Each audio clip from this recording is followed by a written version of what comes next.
let's talk about authenticity, or what we think of as such.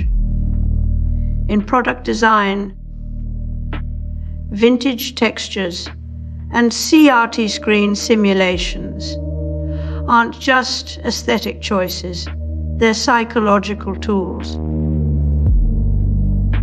These cues don't reflect historical accuracy, but a calculated illusion of familiarity. A digital camera might add grain to photos because we associate film with truth, even when it's just pixels mimicking celluloid. The past becomes a branding strategy rather than a memory. Designers are not preserving history.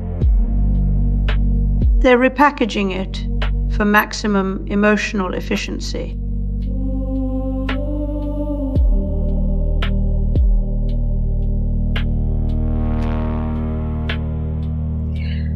Roland Barthes and Camera Lucida unveil photography's haunting truth. The image is not a fiction, but a punctum piercing us with the real. Roland Barthes once described photography as pure denotation, an unfiltered window to reality.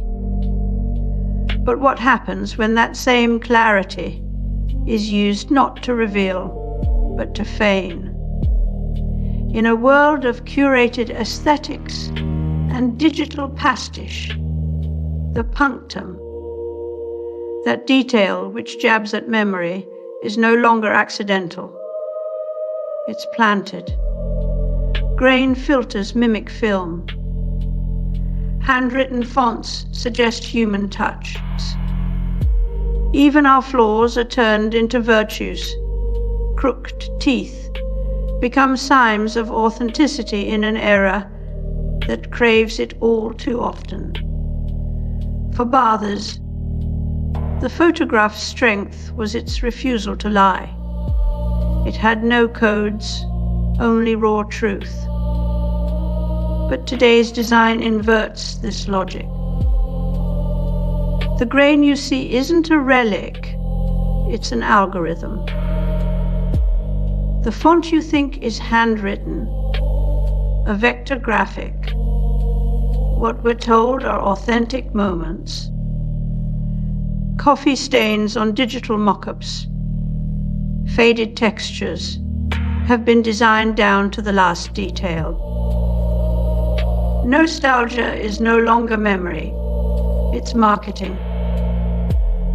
A staged truth that sells us back a past we've never known. Barthes feared that photographs could never be art because they were too real. But today's digital work isn't trying to capture reality. It's trying to stage it, using carefully placed imperfections as emotional hooks. Bad teeth in a family portrait. That's marketable now. The punctum has become the product feature, an engineered flaw that triggers trust and familiarity. In this world of manufactured memory, we don't just look at images, we consume them, believing they speak to something.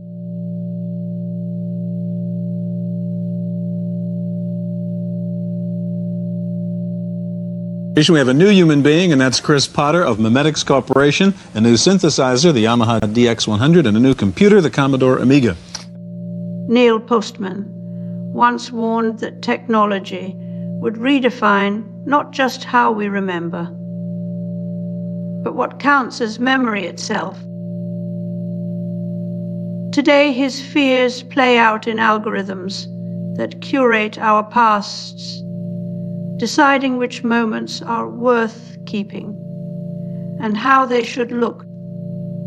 These systems don't archive life, they edit it. They color, correct grief, alter, filter joy, and flatten time into something sleeker than realities. Platforms like Instagram and TikTok don't just store memories, they render nostalgia as a UI element. Think of the curated vintage filters, tools for turning your childhood into something aesthetic, consumable. These apps give us not memory, but its illusions. A past that fits inside an algorithm scroll. What we remember is increasingly controlled by what technology chooses to preserve. Memory is no longer personal, it's algorithmic. Every time the platform updates, so does your past. You might log in and find your wedding photo, now in 1970s, Kodachrome, or your first job rendered in Instagrammable sepia. The past is no longer a record, it's a product.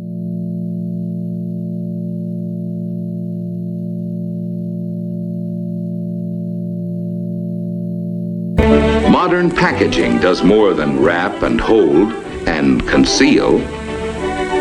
Stunning in color, ingenious in design. Nostalgia used to be a feeling, something you carried in your bones after time passed and changed things. Now it's an interface, preloaded with filters, fonts, and sounds that make yesterday feel like a product you can open again. We get the illusion of memory without having lived through its weight. It's nostalgic assemblage, not recollection. A curated past, not a remembered one. Designers no longer ask what you remember. They guess how you might want to feel. Postman warned that technopoly makes alternatives invisible. And here it is, the quiet erasure of memory, making itself. We don't build memories through experience anymore. We get them delivered in a package with curated cues. The past becomes a UI element, not an inner landscape. The future will not be nostalgic for us. It may no longer even understand what that means. When we outsource memory to designs, the self becomes a series of aesthetic choices rather than lived history. What's left is a time without roots. A simulation of depth in a world that can't afford uncertainty anymore.